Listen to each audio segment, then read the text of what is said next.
आज हम इस वीडियो में जानेंगे कि कैसे हुआ था भगवान महादेव और पार्वती देवी का विवाह। जब सती के खुद को योगाग्नि में भस्म कर लेने का समाचार शिव जी के पास पहुंचा, तब शिव जी ने वीरभद्र को भेजा। उन्होंने वहां जाकर यज्ञ विध्वंस कर डाला और सब देवताओं को यथोचित फल दिया।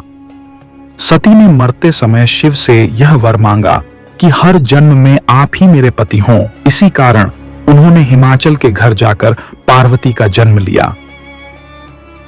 जब से पार्वती हिमाचल के घर में जन्म तब से उनके घर में सुख और संपत्तियां छा गईं। पार्वती जी के आने से पर्वत शोभायमान हो गया। जब नारद जी ने ये सब समाचार सुने तो वे हिमाचल पहुंचे। वहां पहुंचकर वे हिमाचल से मिले और हंसकर बोले, तुम्हारी कन्या गुणों की खान है। यह स्वभाव से ही सुंदर, सुशील और शांत है। यह कन्या सुलक्षणों से संपन्न है। यह अपने पति को प्यारी होगी। अब इसमें जो 2-4 अवगुण हैं वे भी सुन लो। गुणहीन, मानहीन, माता पिता विहीन, उदासीन, लापरवाह। इसका पति नंगा, योगी, जटाधारी और सांपों को गले में धारण करने वाला होगा। यह बात सुनकर पार्वती के माता पिता चिंतित हो गए। उन्होंने देवर्षि से इसका उपाय पूछा। तब नारद जी बोले, जो दोष मैंने बताए मेरे अनुमान से वे सभी शिव में हैं। अगर शिव जी के साथ विवाह हो जाए तो ये दोष गुण के समान ही हो जाएंगे। यदि तुम्हारी कन्या तप करे तो शिव जी ही इसकी किस्मत बदल सकते हैं। तब यह सुनकर पार्वती जी की मां विचलित हो गईं। अब उन्होंने पार्वती के पिता से कहा, आप अनुकूल घर में ही अपनी पुत्री का विवाह कीजिएगा, क्योंकि पार्वती मुझे प्राणों से अधिक प्रिय है। पार्वती को देखकर मैना का गला भर आया।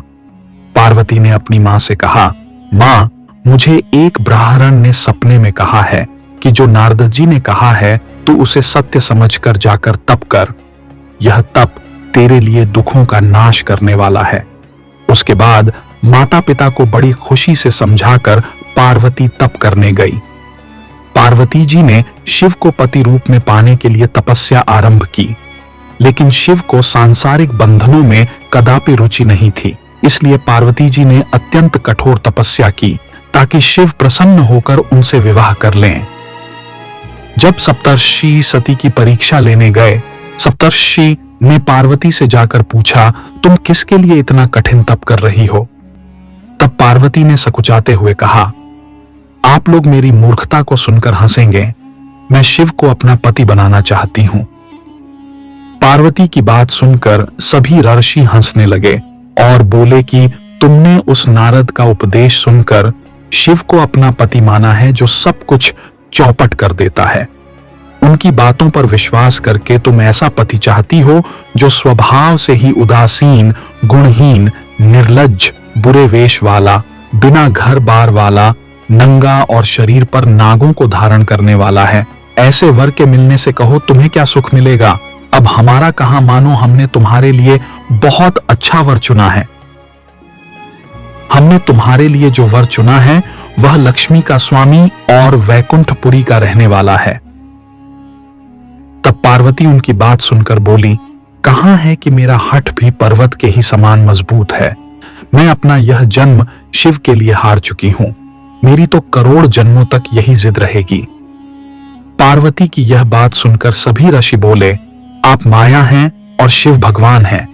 आप दोनों समस्त जगत के माता पिता हैं। यह कहकर सप्तर्षि पार्वती को प्रणाम करके वहां से चले गए।